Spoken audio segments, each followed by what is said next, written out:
Railway with Shyam YouTube channel पर आप सब लोगों का स्वागत है। आज के इस वीडियो के माध्यम से मैं आप सभी लोगों के लिए आरआरबी एनटीपीसी भर्ती परीक्षा 2025 में पूछे जाने वाले जीके जीएस के अति महत्वपूर्ण प्रश्न जो आपके ग्रेजुएशन और अंडर ग्रेजुएशन दोनों एग्जामों के लिए बहुत ही ज़्यादा महत्वपूर्ण है। तो आज के इस वीडियो को आपको शुरू से लेकर के एंड तक फुल वॉच करते रहना वीडियो। और आज का ये कंटेंट अगर आपको पसंद आता है तो प्लीज़ इस वीडियो को लाइक और चैनल को आप लोग सब्सक्राइब करना बिल्कुल ना भूलो। और कमेंट बॉक्स में आपको अपना स्कोर जरूर शेयर करना है कि आपने 40 प्रश्नों में से कितने प्रश्न सही किए। तो चलिएगा फिर शुरू करते हैं एनटीपीसी प्रैक्टिस सेट। तो पहला प्रश्न आ जाता है कि विश्व स्तर पर किस देश में पहली बार संविधान की धारणा की उत्पत्ति हुई। तो बताओ किस विश्व स्तर पर किस देश में हुई थी पहली बार संविधान की धारणा।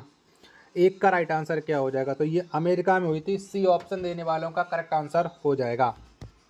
अगला प्रश्न आ जाता है प्रश्न संख्या 2 है, मदर टेरेसा का जन्म किस देश में हुआ था। तो बताओ कौन से देश में हुआ था मदर टेरेसा का जन्म। प्रश्न संख्या 2 का आंसर आपको देना है कि 2 का राइट आंसर क्या हो जाएगा। तो मदर टेरेसा का जो जन्म है वो अल्बानिया में हुआ था, यानी 2 का ए ऑप्शन देने वालों का राइट आंसर हो जाएगा। और आप बताइएगा कि आपका एग्जाम किस डेट में है, फटाफट से कमेंट बॉक्स में।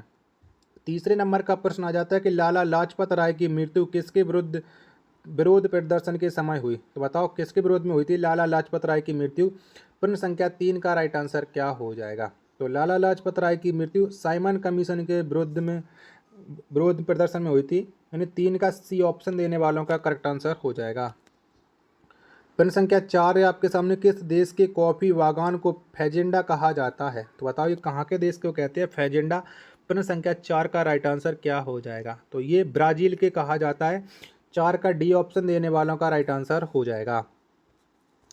अगला प्रश्न आ जाता है प्रश्न संख्या 5 है कि भारत की प्रथम महिला आईपीएस कौन थी। तो बताओ इनमें से कौन हो जाती हैं भारत की पहली महिला आईपीएस। प्रश्न संख्या 5 का राइट आंसर क्या हो जाएगा। तो ये हो जाती है किरण बेदी, भारत की प्रथम महिला आईपीएस। 5 का बी ऑप्शन देने वालों का करेक्ट आंसर हो जाएगा। नेक्स्ट प्रश्न प्रश्न संख्या 6 आ जाता है कि सन 1757 ईस्वी में सिराजुद्दौला को किसने हराया था।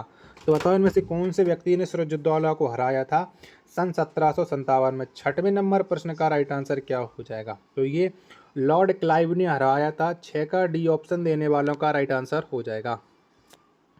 चलिएगा अगला प्रश्न आ जाता है प्रश्न संख्या 7 है कि चमगादड़ अंधेरे में किस तरंग की मदद से उड़ने में सक्षम होते हैं। तो बताइए कौन सी तरंग के वजह से चमगादड़ अंधेरे में उड़ते हैं। 7 नंबर प्रश्न का राइट आंसर क्या हो जाएगा। तो ये अल्ट्रासोनिक तरंग की वजह से उड़ने में सक्षम होते हैं अंधेरे में। 7 का सी ऑप्शन देने वालों का राइट आंसर हो जाएगा। 8वें नंबर का प्रश्न आ जाता है क्यूबा की राजधानी कहाँ है। तो बताओ इनमें से कौन से देश में पड़ती है क्यूबा की राजधानी। 8 का राइट आंसर क्या हो जाएगा। तो क्यूबा की राजधानी हवाना हो जाती है। 8 का डी ऑप्शन देने वालों का करेक्ट आंसर हो जाएगा। नेक्स्ट प्रश्न आ जाता है प्रश्न संख्या 9 कि जय जवान जय किसान का नारा किसने दिया था। तो बताओ कौन से व्यक्ति के द्वारा ये नारा दिया गया था जय जवान जय किसान। 9 का राइट आंसर क्या हो जाएगा। तो ये नारा दिया था लाल बहादुर शास्त्री ने। 9 का ए ऑप्शन जितने भी लोगों के द्वारा दिया गया है उनका ये करेक्ट आंसर हो जाएगा। अगला प्रश्न आ जाता है प्रश्न संख्या 10 है कि धोने वाला सोडा को और किस नाम से जाना जाता है। तो बताओ इसका दूसरा नाम क्या हो जाएगा धोने वाला सोडा का। 10 का राइट आंसर फटाफट से बताओ 10 का राइट आंसर क्या हो जाएगा। तो इसका दूसरा नाम हो जाएगा सोडियम कार्बोनेट। 10 का सी ऑप्शन देने वालों का करेक्ट आंसर हो जाएगा। 11 नंबर का प्रश्न आ जाता है कि श्वेत रक्त कण का जीवन काल होता है। तो बताओ कितने दिन होता है श्वेत रक्त कण का जीवन काल। 11 का राइट आंसर क्या हो जाएगा। तो ये जीवन काल होता है 4 दिन। 11 का ए ऑप्शन देने वालों का राइट आंसर हो जाएगा। 12 नंबर का प्रश्न आ जाता है कि राज्यसभा का पदेन सभापति कौन होता है। तो बताओ इनमें से कौन सा व्यक्ति होता है। तो राज्यसभा का जो पदेन सभापति होता है वो होता है उपराष्ट्रपति। कौन होता है उपराष्ट्रपति। 12 का बी ऑप्शन जितने भी लोगों के द्वारा दिया गया उनका ये राइट आंसर हो जाएगा। आशा और उम्मीद करता हूँ आज की वीडियो और आज का ये कंटेंट आपको पसंद आ रहा होगा। तो प्लीज़ इस वीडियो को लाइक और चैनल को आप लोग सब्सक्राइब करना न भूलें। 13 नंबर का प्रश्न आ जाता है कि फरक्का सिंचाई परियोजना भारत के किस राज्य में स्थित है। तो बताओ कौन से राज्य में पड़ती है। तो फरक्का सिंचाई परियोजना ये भारत के पश्चिम बंगाल में स्थित है। कहाँ पर पश्चिम बंगाल में। 13 का ए ऑप्शन करेक्ट आंसर हो जाएगा। अगला प्रश्न पेट संख्या 14 आ जाता है कि लोकसभा में अधिकतम सीटों की संख्या कितनी होती है। तो बताओ कितनी होती है। तो लोकसभा में जो अधिकतम सीटों की संख्या होती है वो होती है 52। कितनी होती है? 52 होती है। 14 का बी ऑप्शन देने वालों का राइट आंसर हो जाएगा। अगला प्रश्न आ जाता है प्रश्न संख्या 15 के हाइड्रोक्लोरिक अम्ल का रासायनिक सूत्र क्या होता है। तो बताओ इनमें से कौन सा होता है। तो हाइड्रोक्लोरिक अम्ल का जो रासायनिक सूत्र है ये HCl होता है। 15 का सी ऑप्शन देने वालों का करेक्ट आंसर हो जाएगा। अगला प्रश्न प्रश्न संख्या 16 आ जाता है कि Narora atomic power station Bharat के किस राज्य में स्थित है। तो बताओ कहाँ पर पड़ता है ये नरोरा एटॉमिक पावर स्टेशन। 16 का राइट आंसर क्या हो जाएगा। तो ये उत्तर प्रदेश में स्थित हो जाता है।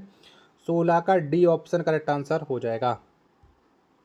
चलेगा। नेक्स्ट प्रश्न प्रश्न संख्या 17 आ जाता है कि सोमनाथ मंदिर को महमूद गजनी द्वारा कब लूटा गया। तो बताओ कब लूटा गया था। तो सोमनाथ मंदिर को महमूद गजनवी ने जो लूटा था वो 1025 ईस्वी में इसके द्वारा लूट लिया गया था। 17 का ए ऑप्शन देने वालों का करेक्ट आंसर हो जाएगा। चलिएगा। 18 नंबर प्रश्न आ जाता है कि तुगलकनामा को किसने लिखा। तो बताओ इनमें से कौन से व्यक्ति के द्वारा ये तुगलकनामा लिखी गई है। 18 का राइट आंसर क्या हो जाएगा। तो तुगलकनामा को आमिर खुसरो ने लिखा है।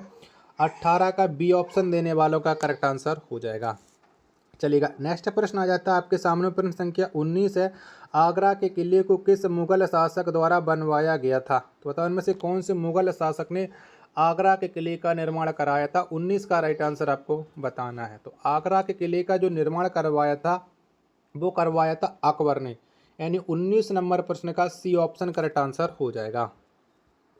अगला प्रश्न है प्रश्न संख्या 20 आ जाता है कि महाभारत के रचयिता कौन है। तो बताओ इनमें से किस व्यक्ति के द्वारा महाभारत को लिखा गया है। 20 का राइट आंसर क्या हो जाएगा। तो महाभारत के जो रचयिता हो जाते हैं वो वेद व्यास हो जाते हैं। 20 नंबर प्रश्न का डी ऑप्शन देने वालों का करेक्ट आंसर हो जाएगा। चलिएगा। अगला प्रश्न है प्रश्न संख्या 21 आ जाता है कि विश्व का सबसे बड़ा डेल्टाई मैदान कौन सा है। तो बताओ इनमें से कौन हो जाता है। तो विश्व का जो सबसे बड़ा डेल्टाई मैदान है ये हो जाता है गंगा ब्रह्मपुत्र का मैदान। कौन? गंगा ब्रह्मपुत्र का मैदान। 21 का ए ऑप्शन देने वालों का राइट आंसर हो जाएगा। नेक्स्ट प्रश्न है प्रश्न संख्या 22 आ जाता है कि पौधे में जीवन होने की खोज किनके द्वारा की गई थी। तो बताओ किसने की थी। 22 का राइट आंसर क्या हो जाएगा। तो पौधे में जीवन होने की जो खोज की थी वो जेसी बोस के द्वारा की गई थी। किसके द्वारा? जेसी बोस के द्वारा। 22 का ए ऑप्शन करेक्ट आंसर हो जाएगा। अगला प्रश्न आ जाता है प्रश्न संख्या 23 है। गुप्त साम्राज्य की स्थापना किनके द्वारा की गई। तो बताओ इनमें किसके द्वारा की गई थी गुप्त साम्राज्य की स्थापना। 23 नंबर प्रश्न का राइट आंसर क्या हो जाएगा। तो ये स्थापना की थी श्रीगुप्त ने। किसने? श्रीगुप्त ने। 23 का बी ऑप्शन करेक्ट आंसर हो जाएगा। अगला प्रश्न आ जाता है प्रश्न संख्या 24 है कि देवदास के लेखक कौन है। तो बताओ किसके द्वारा ये देवदास पुस्तक को लिखा गया है। 24 का राइट आंसर क्या हो जाएगा। तो देवदास पुस्तक को शरद चंद्र चट्टोपाध्याय के द्वारा लिखा गया था। 24 का डी ऑप्शन करेक्ट आंसर हो जाएगा। आशा और उम्मीद करता हूँ आज की वीडियो और आज का ये कंटेंट आपको जरूर पसंद आ रहा होगा। तो प्लीज़ आप सभी लोग इस वीडियो को लाइक और चैनल को आप लोग सब्सक्राइब करना बिल्कुल ना भूलें। चलेगा। अगला प्रश्न आ जाता है प्रश्न संख्या 25 है कि छोटी वस्तुओं को हम बड़ा करके देखने के लिए किस यंत्र का इस्तेमाल करते हैं। तो बताओ कौन से यंत्र का इस्तेमाल किया जाता है छोटी वस्तुओं को बड़ा करके देखने के लिए। 25 नंबर प्रश्न का राइट आंसर क्या हो जाएगा। तो इसके लिए माइक्रोस्कोप का प्रयोग किया जाता है। 25 का सी ऑप्शन राइट आंसर हो जाएगा। अगला प्रश्न आ जाता है प्रश्न संख्या 26 है। आयुर्वेद की उत्पत्ति किस वेद से हुई। तो बताओ कौन से वेद से हुई है आयुर्वेद की उत्पत्ति। 26 नंबर प्रश्न का राइट आंसर क्या हो जाएगा। तो इसकी उत्पत्ति हुई थी अथर्ववेद से। यानी 26 का डी ऑप्शन देने वालों का करेक्ट आंसर हो जाएगा। अगला प्रश्न प्रश्न संख्या 27 आ जाता है कि रविन्द्रनाथ टैगोर को नोबेल पुरस्कार से कब नवाजा गया। यानी रविन्द्रनाथ टैगोर को नोबेल पुरस्कार कब मिला। 27 नंबर प्रश्न का राइट आंसर आपको बताना है। तो रविन्द्रनाथ टैगोर इनको जो नोबेल पुरस्कार मिला है ये 1913 में मिला है। कब? 1913। 27 नंबर प्रश्न का बी ऑप्शन देने वालों का करेक्ट आंसर हो जाएगा। अगला प्रश्न आ जाता है प्रश्न संख्या 28 है। अजंता की गुफा का निर्माण किस राजवंश के शासनकाल में हुआ। तो बताओ किसके शासनकाल में ये अजंता की गुफाओं का निर्माण किया गया था। 28 का आंसर आपको बताना है। तो अजंता की गुफाओं का जो निर्माण हुआ है वो गुप्त वंश के शासनकाल में हुआ है। 28 का बी ऑप्शन करेक्ट आंसर हो जाएगा। नेक्स्ट प्रश्न प्रश्न संख्या 29 है कि पौधा अपना पोषण कहाँ से प्राप्त करता है। तो बताओ कहाँ से प्राप्त करता है। तो पौधा है ये जो अपना पोषण प्राप्त करता है ये मिट्टी से करता है। किससे करता है? मिट्टी से करता है। 29 नंबर प्रश्न का ए ऑप्शन देने वालों का करेक्ट आंसर हो जाएगा। चलिएगा अगला प्रश्न आ जाता है प्रश्न संख्या 30 है कि दुधवा नेशनल पार्क भारत के किस राज्य में है। तो बताओ कौन से राज्य में पड़ता है ये दुधवा नेशनल पार्क। 30 नंबर प्रश्न का राइट आंसर क्या हो जाएगा। तो दुधवा नेशनल पार्क ये भारत के उत्तर प्रदेश में स्थित है। 30 का डी ऑप्शन देने वालों का करेक्ट आंसर हो जाएगा। चलिएगा अगला प्रश्न आ जाता है आपके सामने प्रश्न संख्या 31 है भारत आने वाला प्रथम यूरोपीय कौन था। तो बताओ इनमें से कौन है सबसे पहले भारत आए थे। 31 नंबर प्रश्न का राइट आंसर क्या आ जाएगा। तो यूरोप से आने वाले जो पहले हैं वे पुर्तगाली हो जाते हैं। 31 का ए ऑप्शन देने वालों का करेक्ट आंसर हो जाएगा। अगला प्रश्न आ जाता है आपके सामने प्रश्न संख्या 32 है कि अरुणाचल प्रदेश की राजधानी कहाँ है। तो बताओ इनमें से कहाँ पर पड़ती है अरुणाचल प्रदेश की राजधानी। 32 नंबर प्रश्न का राइट आंसर क्या हो जाएगा। तो अरुणाचल प्रदेश की जो राजधानी है वो ईटानगर है। 32 का सी ऑप्शन करेक्ट आंसर हो जाएगा। चलिएगा अगला प्रश्न आ जाता है प्रश्न संख्या 33 है कि 1857 के विद्रोह के बाद मुगल शासक बहादुर शाह जफर द्वितीय को निर्वासित कर कहाँ रखा गया था। तो बताओ कहाँ पर रखा गया था। 33 नंबर प्रश्न का राइट आंसर क्या हो जाएगा। तो इसको कैद करके रंगून में रखा गया था। 33 का डी ऑप्शन करेक्ट आंसर हो जाएगा। 34 नंबर का प्रश्न आ जाता है आपके सामने कि बक्सर का युद्ध किस वर्ष हुआ था। तो बताओ कब हुआ था बक्सर का युद्ध। तो बक्सर का युद्ध 1764 में हुआ था। 34 का सी ऑप्शन करेक्ट आंसर हो जाएगा। 35 नंबर का प्रश्न आ जाता है गंधार मूर्ति कला किस राजवंश के शासनकाल में फला फूला था। तो बताओ किसके शासनकाल में फूला था ये गंधार मूर्ति कला। 35 का राइट आंसर क्या हो जाएगा। तो ये कुषाण वंश के शासनकाल में फूला था। 35 का डी ऑप्शन करेक्ट आंसर हो जाएगा। अगला प्रश्न आ जाता है प्रश्न संख्या 36 है कि दादा साहब फाल्के पुरस्कार किस मंत्रालय के द्वारा दिया जाता है। तो बताओ में से कौन सा मंत्रालय ये दादा साहब फाल्के पुरस्कार देता है। 36 का राइट आंसर क्या हो जाएगा। तो ये देता है सूचना एवं प्रसारण मंत्रालय दादा साहब फाल्के पुरस्कार। 36 का ए ऑप्शन करेक्ट आंसर हो जाएगा। 37 नंबर का प्रश्न आ जाता है कि द्वितीय श्रेणी के शयन में कितने वर्थ होते हैं, यानी जो स्लीपर कोच होते हैं उनमें कितने सीटें होती हैं। 37 नंबर प्रश्न का राइट आंसर क्या है। तो इसमें 72 वर्थ होते हैं। 37 का सी ऑप्शन करेक्ट आंसर हो जाएगा।